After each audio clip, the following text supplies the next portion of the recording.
Thank you. Colleagues, a very good afternoon, ladies and gentlemen, esteemed colleagues, and some honored guests that we have from different industries this afternoon. I'm going to be your moderator, Dr. Tommy Hamaluba from Botswana Open University, College of Open Schooling, where I serve as a subject specialist, program developer for business subjects. Welcome to today's thought-provoking webinar on assessment and evaluation for gender equity in ODL provision in a time of generative artificial intelligence. In the next 60 seconds, just allow me to set the tone for our distinguished presenter.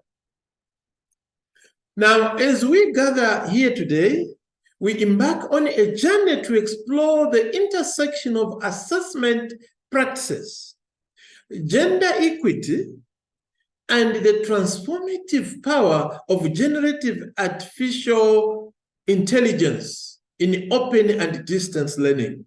Let me also hasten to mention that it's a topic that stands at the forefront of education in our rapidly evolving digital age. Our presenter this afternoon is not merely an expert. This is a person that I know has vision and is deeply passionate about unlocking the potential of technology while ensuring equitable opportunities for all children and teachers. The insights to be shared this afternoon promise to enlighten us, challenge our perspectives, and inspire action in our respective roles. So, brave yourselves for a dynamic session filled with groundbreaking ideas, compelling discussions, and a call to action for shaping a more inclusive educational landscape. Without much ado, I'm honored to introduce our esteemed presenter, Dr. Tony Mays, who will guide us through this enlightening journey. Let's embark on this exploration together and make the most of our time in the world of assessment, equity, and generative artificial intelligence. Someone may ask, who is Dr. Tony Mays? Dr. Tony Mays is the current education specialist for open schooling at the Commonwealth of Learning in Vancouver, Canada, and also the managing associate editor of the Journal of Learning for Development. He completed his undergraduate studies in the United Kingdom and then started his career as a secondary school teacher in Malawi through a posting organized by the British Charity Voluntary Services Overseas in a school which supported both traditional full-time day scholars as well as non-traditional learners registered with the Malawi College of Distance Education. His interest in teaching and learning through both distance education methods as well as combinations thereof continued throughout his subsequent career, which increasingly focused on teacher development through distance education, and then also about distance education in work with the prominent college Saidi in South Africa, then the University of Pretoria, the University of South Africa. Dr. Mays is a former president of the National Association of Distance Education and Open Learning in South Africa, Nandiosa, formerly honorary treasurer of the Distance Education Association of Southern Africa, commonly known as DIASA, and the former chair of the Biennial Distance Education and Teachers Training in Africa Data Conference. Dr. Ten Mays holds a doctorate in education in curriculum studies from the University of South Africa. This is the distinguished guest that we have this afternoon to have a discourse with us. Let's give him a round of an applause before we welcome him to the stage. Just unmute and give a round of an applause. Thank you, colleagues. Thank you. I see Taimo from Livingstone, Zambia, is the principal of Chibilute Trust Academy. We are honored to have all these guests this afternoon.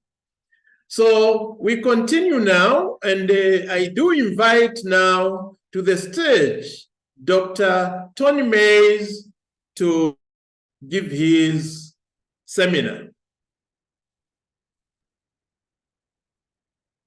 Thank you, Dr. Hamaluba. Good afternoon to you there in Botswana, and good morning from here in Vancouver. The sun hasn't risen here yet, it's still dark, so I'm using artificial lighting. The presentation I'm going to share with you today, I have already sent to Dr. Hamaluba, and he can share it with you. There are lots of links to resources that I think you might find interesting. But it's useful to have an introduction to those resources in the form of a presentation, and then you know which ones you want to look up and find out more about further. So I'm going to just share my screen. And I hope that you can see it. Can you see it? Not yet, Doc. Okay. Try it on this one. Can you see it now? Perfect, yes. Okay, so let me just put it into... Okay, so as Dr. Hamaluba said, this is a fairly complicated presentation because I'm trying to bring several different ideas together. I think it's going to be the first in a series of such discussions, some of which will be led by Dr. Hamaluba, and some which will be either by myself or by other people whom we find, as we try and help Botswana Open University College of Open Schooling to investigate different aspects of its practice. What I'm going to do is to begin by re-examining or revisiting the role of assessment in distance education provision, then look at assessment targeted particularly at girls, because a particular focus of Cole's open schooling work at the moment is trying to get more girls into and succeeding in schooling. And then I want to explore a little bit about the impact of artificial intelligence on our assessment practice, because I know that's a burning issue, and then link that to the overall evaluation of the work we are doing and the role that assessment plays in that. And then finally to talk a little bit about where do we go from here. So I want to start by going back in time to a publication by Derek Roundtree. He's one of the gurus, the early gurus of distance education, coming from the university, Open University of the UK. And he said this way back in 1987. If we wish to discover the truth about an educational system, we must look into its assessment procedures. What student qualities and achievements are actively valued and rewarded by the system? How are its purposes and intentions realized? To what extent are the hopes and ideals, aims and objectives professed by the system ever truly perceived, valued and striven for by those who make their way within it? The answers to such questions are to be found in what the system requires students to do in order to survive and prosper. The spirit and style of student assessment therefore defines the de facto curriculum. Although that was written 30 years ago, I still think it's profoundly true. If we think about most of the teachers we know working in ordinary classrooms, what they struggle with is that we have a tendency to add things into the curriculum and rarely take things out.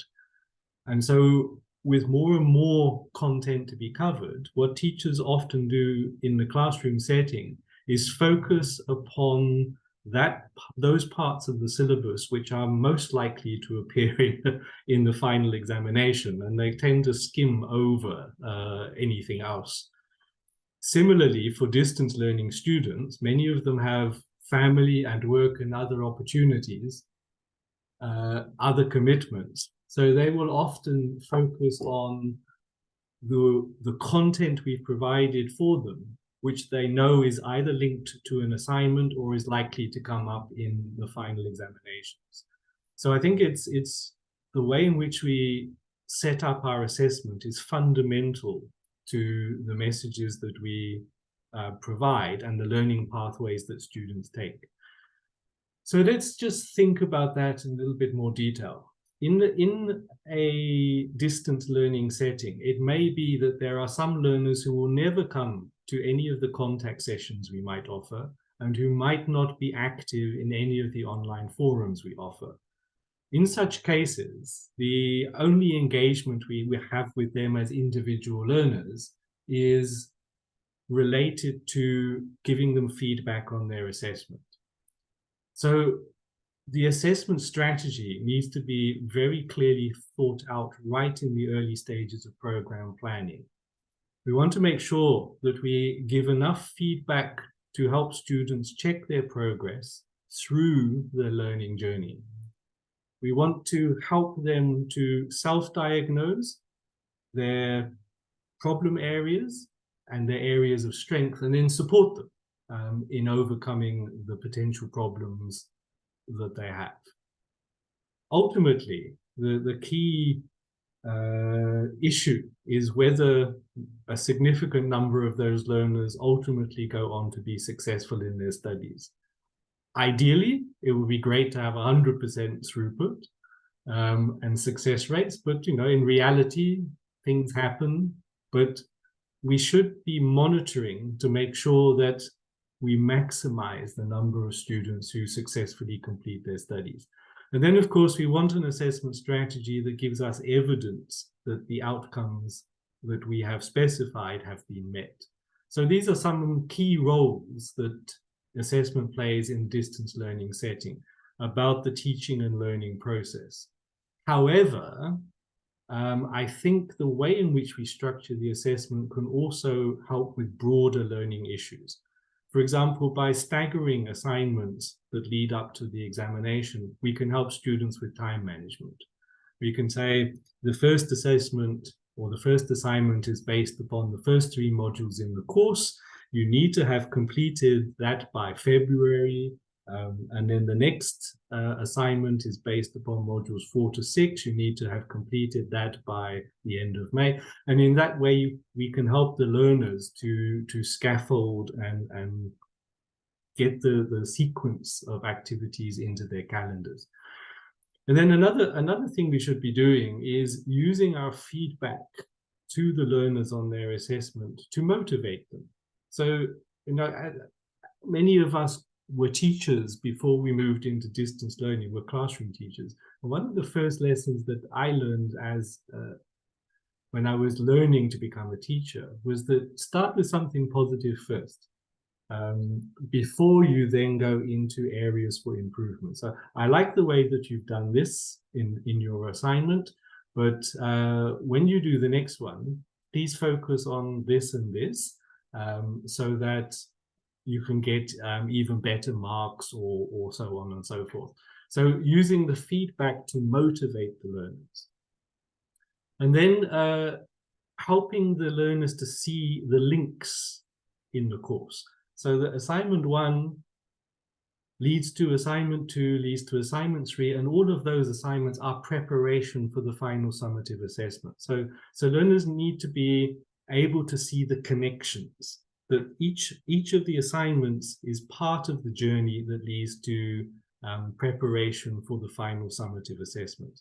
So I spend quite a lot of time when I'm planning a new ODL program on thinking about these key assessment questions.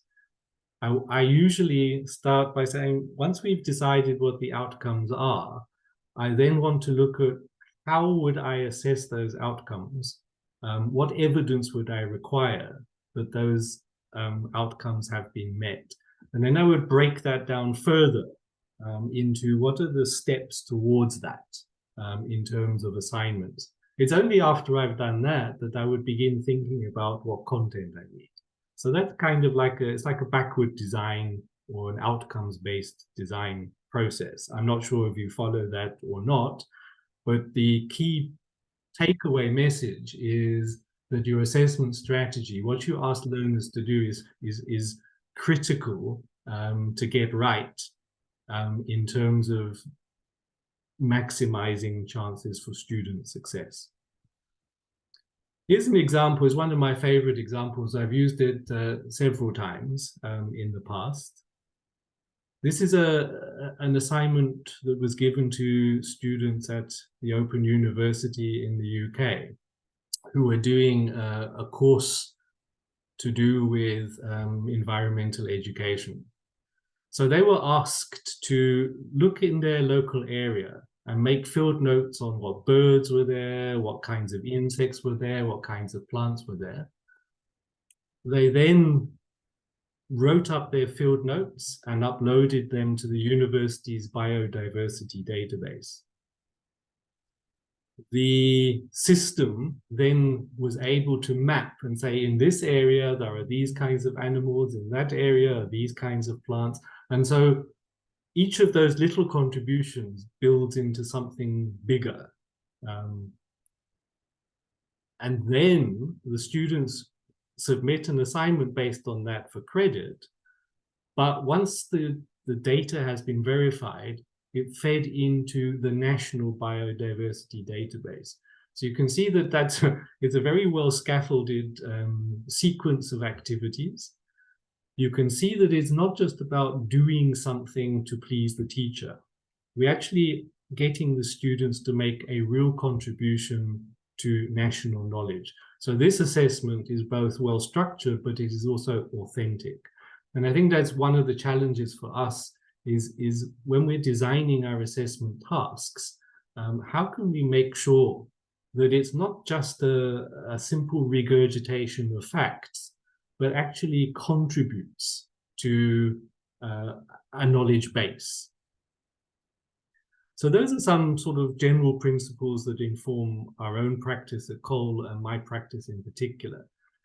But as I said before, one of the challenges that we have is that if you look at the students who are not in employment nor in education and training, they are dominated by females.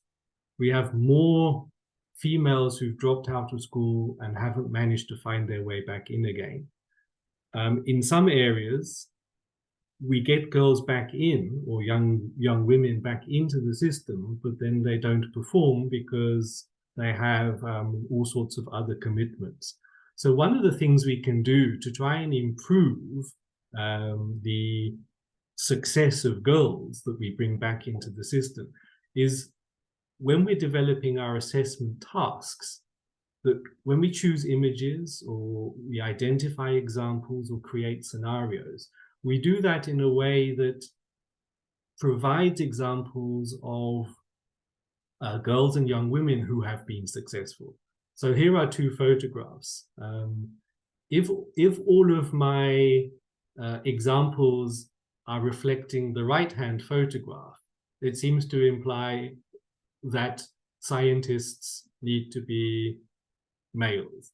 But if we can find examples of females who are scientists, then that can be more motivating for the girls in the system and motivate them to take the STEM subjects that will lead to that possibility. In similar vein, when we're looking for photographs or examples or scenarios for our assessments activity, we can also sometimes deliberately look for examples that challenge gender stereotypes. So, for example, in the first picture on the left here, you have a female construction worker, and on the right, you have a male nurse. So gender should not be an obstacle to doing any kind of work going forward. In similar vein again, when we're choosing images for our scenarios and our examples, we need to be really careful that we're not indirectly suggesting a patriarchal system. So if you look at this first photograph, okay, I'm still admitting people at the same time, so just bear with me as I just admit. If you look at this first photograph here, if I've used that as an example in a scenario or an example for an assessment activity, it might imply that it is men who make decisions. And that could be very off-putting for any girls or young women in my courses. Similarly, if you look at this photograph, it's a nice positive photograph. People are happy. And there's at least one lady in here as well. But for some people, the connotation for this photograph might be that it is the white males who do the teaching and everybody else listens. So one has to be careful in choosing such images or examples because you might unintentionally put people off. I like this third photograph. This is a photograph of a village meeting. You'll notice that actually there are more males in this meeting or milling about than females, but we have a female who's right at the heart of the meeting and is playing a leadership role. So that can be an affirmative kind of message for any girls or young women who are in your courses. So when choosing images, when choosing examples, when choosing scenarios, try to find examples and images that are gender responsive, that challenge gender stereotypes, that say that girls and other minorities can succeed and provide examples.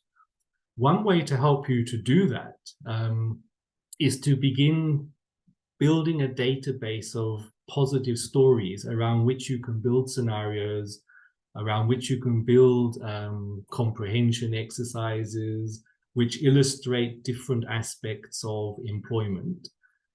Here are three examples. When you get the slides, the first story here talks about a female stem cell researcher in Saudi Arabia who recently became an astronaut and visited the International Space Station. That's an amazing story for me because not only is she doing things that most of us would never get the chance to do, but there's a great irony that just a few years ago in Saudi Arabia, she would not have been even allowed to drive a car. And now she's been to the International Space Station. You could build a really nice assessment activity around that news story. The second example here is a young lady who started being an activist at the age of 17, representing one of the indigenous, I should say the First Nations people in Canada, representing her community on the world stage, which goes to show that neither gender nor age is a barrier to making a difference. And the third news story is a very successful lady who attributes her success to the fact that her mother was educated and encouraged her children. If we can build a database of such stories and build assessment tasks around those, we can help to make our courses more gender responsive and hopefully improve the success rates of the girls and young women in our courses.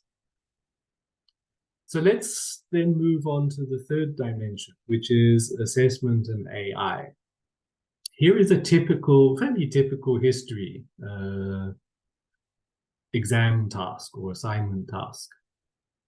If I put that into ChatGPT or Bard, I would probably, in about 1 minute, have the answer to that. So that's a challenge, because if I set a task like that and my learners can just go into ChatGPT and have their essay written for them, how will I know?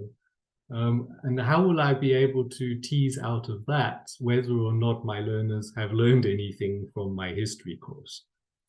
I could make it a little bit more complicated. And I have experienced this kind of approach, where we give students PDFs or printed copies of facsimile documents from the period, and then we make them construct a counter argument. That's a little bit more tricky. That would not have been possible to do in the early version of ChatGPT or Bard or Bing Chat. But now we can put documents in and ask the generative AI to answer the question based on those documents. And now you can do that. It'll take a bit longer to create the counter argument, but it probably can be done by artificial intelligence. So then we begin to think about what are the alternative ways in which we can gather evidence that we know requires the students themselves to have a significant creative input. So here's an example. Interview a Second World War veteran, discuss the impact of the war on the veteran and their family, and then write up your discussion in the form of an essay. The initial survey question or interview questions would have to be developed or at least vetted by the student. And obviously, because it's an interview, they would have to do it. They could use generative AI to help them write the essay, because they could record the conversation they've had, convert it to text, put that text document into the system, and ask the generative AI to do the first draft of the essay. But in that third example, the student still has a significant creative role to play. In the first one, which is kind of almost like a regurgitation, this is what I've told you, give me those facts, that can easily be done using generative AI. The third one does require a significant input from the students themselves. So I think in this new world, we need to spend even more time upfront thinking about how we're going to construct our assessment activities to ensure that the learners are playing a significant role. So given this, what should we be doing in terms of our assessment strategy in the new generative AI generation? Well, of course, we could try to ban it, but you know that as soon as you try to ban something, people want to use it even more. We could instead deliberately set up the assessment strategy for a co-creation. So there's a role for generative AI, and there's a role that the student has to play, essentially, to complete the overall task. And I'll give you a link to this very nice article about that. We can use artificial intelligence to take an assessment task that we have developed ourselves, and then to create versions of that for different learners. So here is a task that I have developed to give me evidence of an outcome for this course. Please rephrase that task in a way that it can be done by a learner with visual impairment? Or how could we do that task? What would be the equivalent task for that for a learner with hearing impairment? Or what would be another way to get that evidence or equivalent evidence for a learner who has some kind of manual disability? So we can use AI to enrich our assessment strategies. We can build assessment strategies around current events. Much of the generative AI that is out there at the moment, its memory goes back only up to about 2021. So if you build an assessment activity around a current news story, the chances are that the generative AI will not know about that. So then the student has to do the work, although they can still get help from the generative AI, because they could do a draft and then put it in to the system in order to say, how can I improve this? We can use AI to provide formative feedback. If we have fairly simple tasks, there are certain things like in maths that you have to do the same kind of activity again and again and again. It's not really a good use of teachers' time to have it to give the same kind of feedback again and again to different learners. We can use AI to help us do that, and I'm going to give you an example just now. We can use the outputs of generative AI to provoke a discussion. A lot of the work that has been done up to this point reflects a white, male, Western cultural perspective, because that is the demographic that currently is dominating the online world. So we get an essay, we get an answer to a question from ChatGPT or Bing Chat or Bard or wherever, and then say, let us critique that response from the perspective of feminism, or let us critique that response from the perspective of being someone in a developing country. And so you can use it as a starting point, and then have a rich discussion from different perspectives. What seems clear is that in a world in which learners have access to any kind of content on any kind of subject, we need to reinforce the principles of academic integrity. And if they do use AI, we should ask them to acknowledge that. I mean, there's some journals now are saying that we realize that artificial intelligence is here. So if we use one of those systems to develop the papers that we want to publish, we should acknowledge that. There's always at the end of an article a possibility of an acknowledgement of how we got to the final article. And I think overall, what we are arguing for is, like I said in an earlier slide, is that when we're setting up our courses, once we've identified the learning outcomes we want to achieve, we need to spend a bit more time thinking about what is the assessment strategy. What are the key assessments that will provide authentic evidence that the learners have achieved those outcomes, whether they use AI or whether they don't? There are a number of institutions that have gone quite far down the road in integrating artificial intelligence into their assessment strategies. I found this really nice open source article with lots of examples, and I've given you the link for it. So what they're talking about is using AI to set up online quizzes with 0 assessment marks. So like the things you do in Moodle, you can help put in a set of content and ask the the AI to develop a set of multiple choice questions for you. Flipped classrooms, so emphasizing what the learner has to do with or without support of AI. And then when you get to a contact session, building that as a discussion rather than as a teaching activity. Consider assessments that require the students to do something, and not always in writing. Maybe they can develop an image, maybe they can develop a short video or a podcast or something like that. However we structure it, we need to ensure that the student has to do something, even if they get support from the various AIs that are available.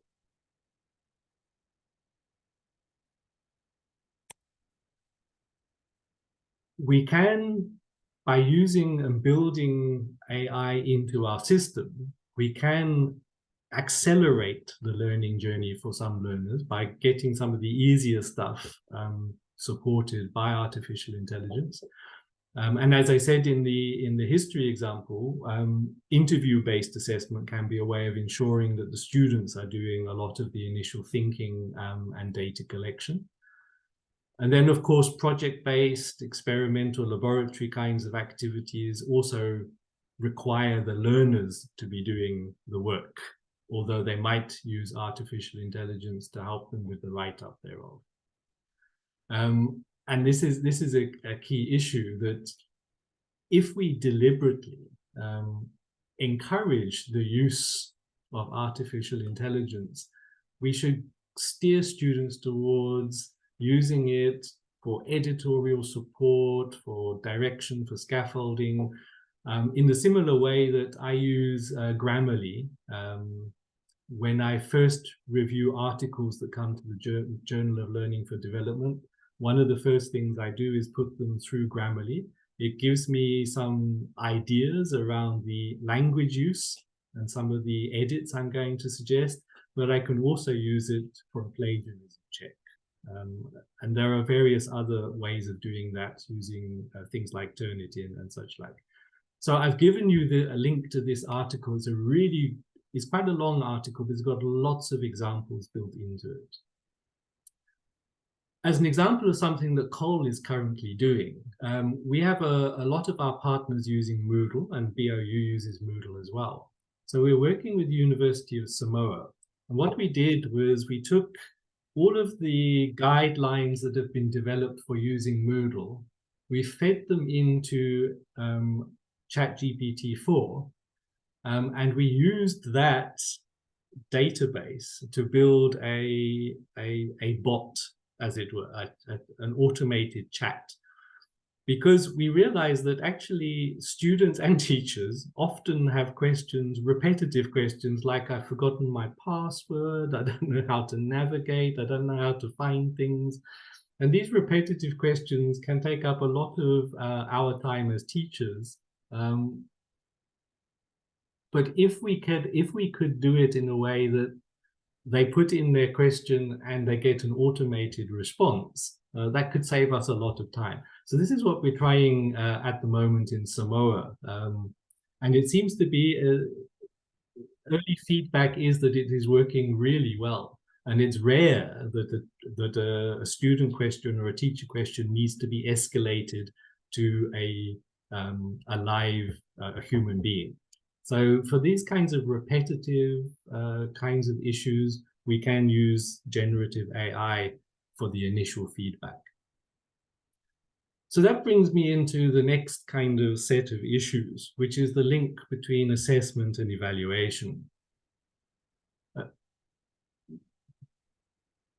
At different stages in our journey, we have different kinds of assessments. At the end, we usually have assessment of learning. But whilst we're doing it, we can have assessment for learning. So it promotes, the way we scaffold, it actually promotes the journey towards achieving outcomes. Or assessment as learning, where it's an integral part of the learning journey. But you also need to think about what parts should be self-assessment, what parts would lend themselves to peer assessment, and what parts need to be assessed by one of us or by a tutor.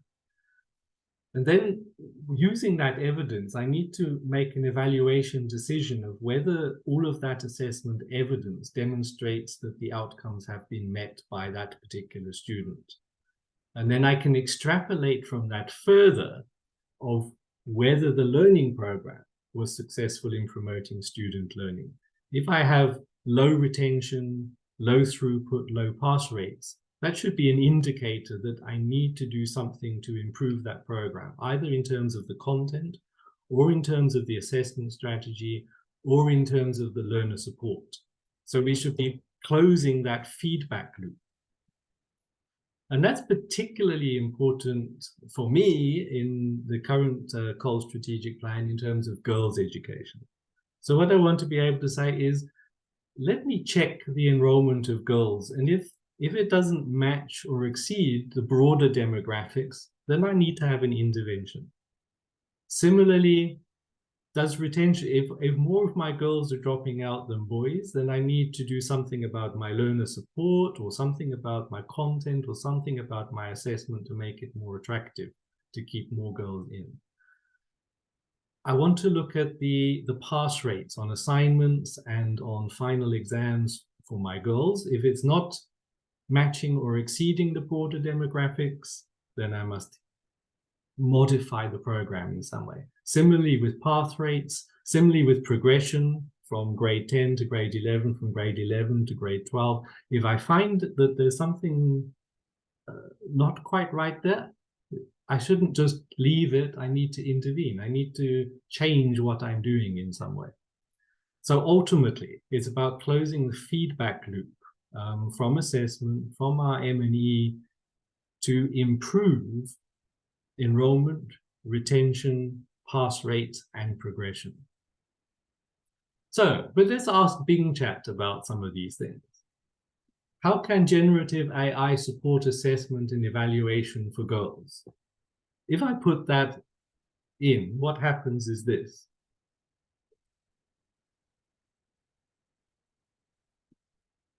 So you probably can't see that. So let me just focus in on it. So this is what came in about 30 seconds. Generative AI can provide an objective assessment of student work. In some cases, it used, this is like a quotation from a source. This is another quotation from a source. And then you see it's talking to me as though it was a real person. So I feel like it's a teacher talking to me. And very nicely, it gives me all the references it used. So I can go back and I can check the validity of its answer. So this is what it's saying, that we can use AI to help us to improve our assessment practice, to make it more accessible for girls and young women. And it's quite nice because then with this is the beginning, I could interrogate further and interrogate further. This is asked probably the question that most people like to ask.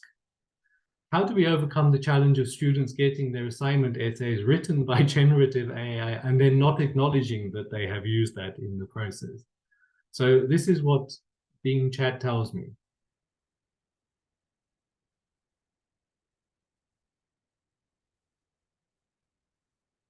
Again, let me just focus in on that. So this is what it came in in a few seconds. One way to overcome this challenge is to include a statement in the course syllabus and course assignments that clearly outlines what AI technology is allowed and what is not allowed. This is a direct quotation from this source. So again, you can verify that source to see if it's a good source to be using. Another way is to design assignments that mitigate or encourage the use of AI tools in your teaching. And this, they're particularly using it to help them to improve the write-up of their assignments. So you see these bits in blue are actual direct quotations that link to these citations here. So you can check the source and whether that's a credible source. And then sometimes it creates like a paraphrase of what it's seeing. So sometimes it uses direct quotations, sometimes it's paraphrasing, and again, you can see the sources, so you can say, okay, this is something I can trust or something I need to investigate further. So this is the way I use Bing Chat at the moment. When I'm putting together a proposal or I'm needing to think about an issue, I use it to generate some initial ideas, and then I go in and supplement, or sometimes I disagree with it as well. But it's a tool, and we need to kind of work out how best to use such things. Fortunately, the ChatGPT people have recently put together a set of guides for us. When you get the slides, if you press on this link, you'll be able to access this, and it's got a whole lot of useful guidelines on how to use the technology. And UNESCO is now currently working on a set of guidelines, both for students and teachers, on how to work with AI. So follow that discussion, and you will hopefully, together as a community, we begin to get some guidelines that we might bring into our own practice in our own institution. So where are we going from here? Well, as I said, on one side, we're going to be looking at probably a series of such discussions. But if there's something that BOU would like to do in this regard, send me a proposal. I'm always open to proposals for improving our open schooling practice, and particularly trying to get more girls to be in the system and successful. All of the resources that I have shared with you, apart from those very early quotations from the distance education gurus of the past, but the recent things from 2022, 2023, I've given you links so that you can just click on the link and explore these resources for yourself.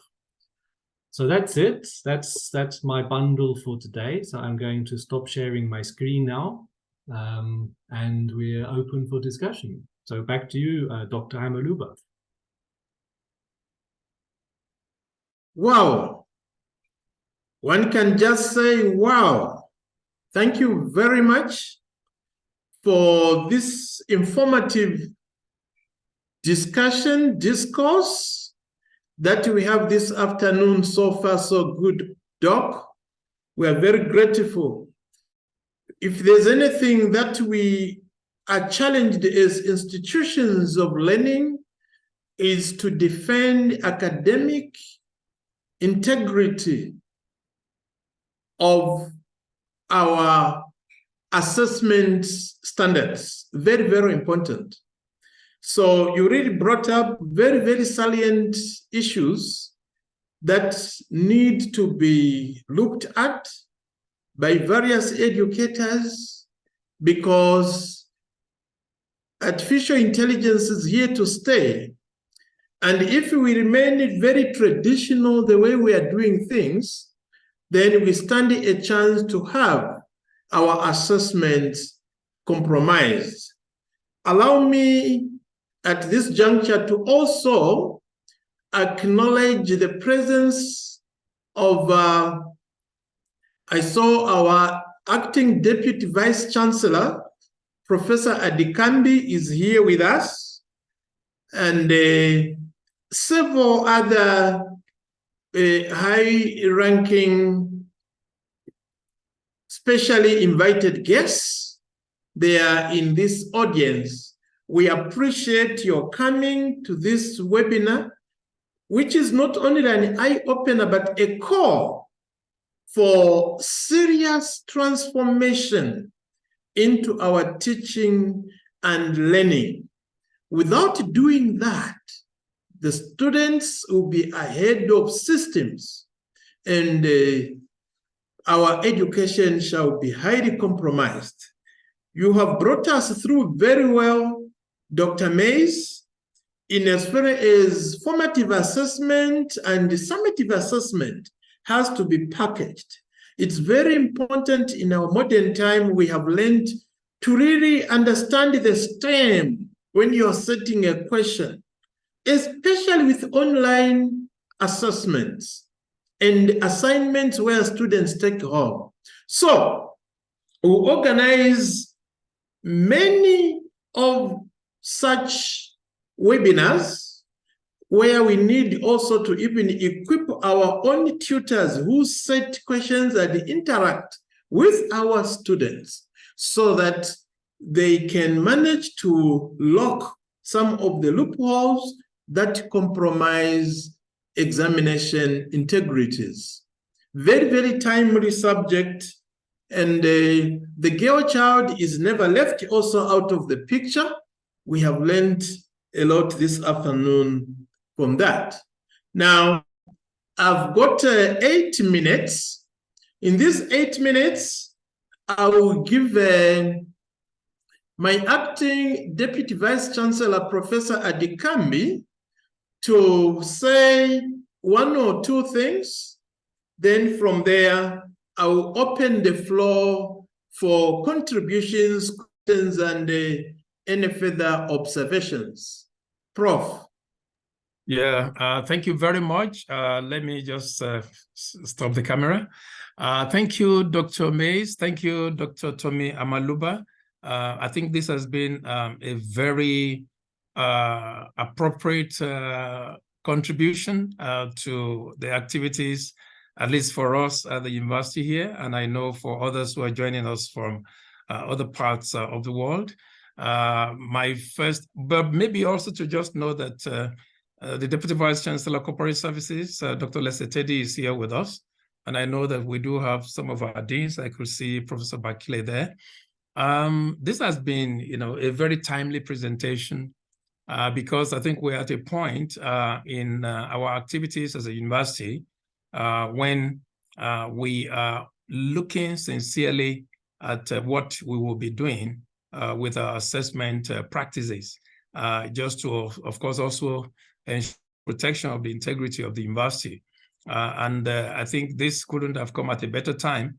Unfortunately, just looking at the number of people we have here, I think we may not have done justice to ensuring that we bring as many more people. I know it's a Friday, and he's telling me that we may be asking Dr. Tony Mays to be back with us very, very soon again, because we're at the point of putting together a training program that we believe will be useful for not just our lecturers, but also for our part-time tutors as we move on, with our activities.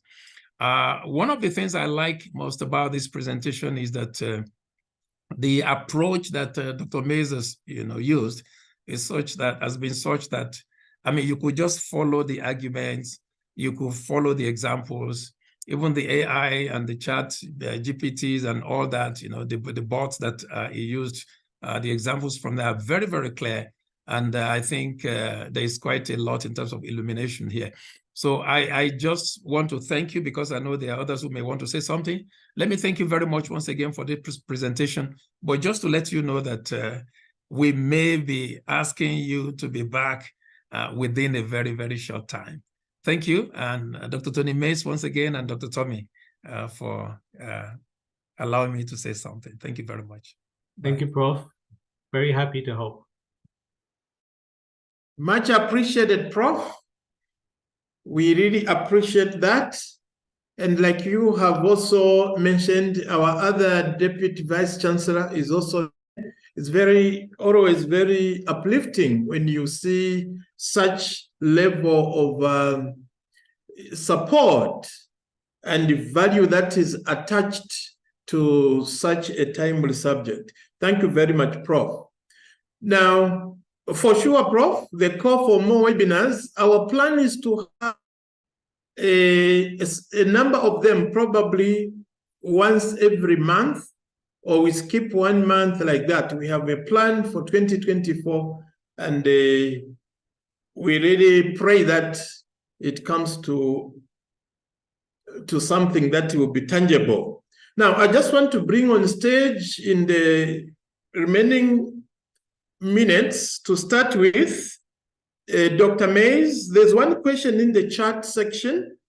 which is asking us, how can we adapt this in a full-time classroom? How can we adapt this in a full-time classroom? Okay, thank you. I work with quite a lot of teachers, and some of my teachers that I work with are already using ChatGPT or Bard or Bing Chat to develop lesson plans, or at least the first draft of a lesson plan. Also using ChatGPT or similar to develop some of the assessment tasks like quizzes that they will then print and use in the classroom. In terms of getting learners engaging, for that we would have to have a classroom that was Wi-Fi enabled. And then we could, either using a smart screen, or if learners have their own devices, we could set tasks for them to do where they use the generative AI tools in particular ways. So we could begin to build their skills in using these tools in ways that are appropriate and academically sound.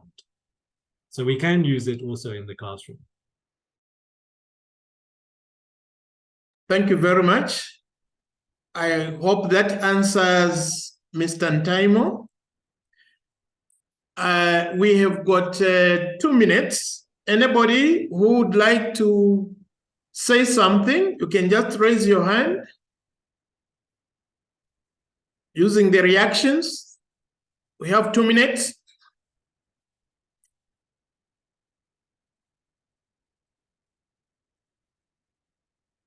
One other thing that is also emphasized is that organizations can put up proposals if you find something very unique that you feel needs to be supported through these interventions, and guidance can be given on alignment.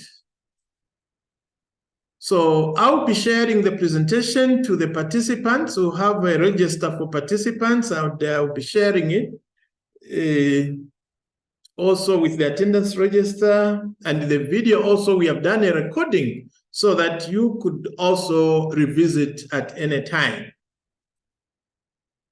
Okay, without much ado, very much for coming. We are exactly at 4 p.m. Thank you very much. We'll come back for future notifications when we set this up. Bye-bye. Enjoy the weekend and God bless. Thank you. Thank you. Thank you. Bye. Thank you.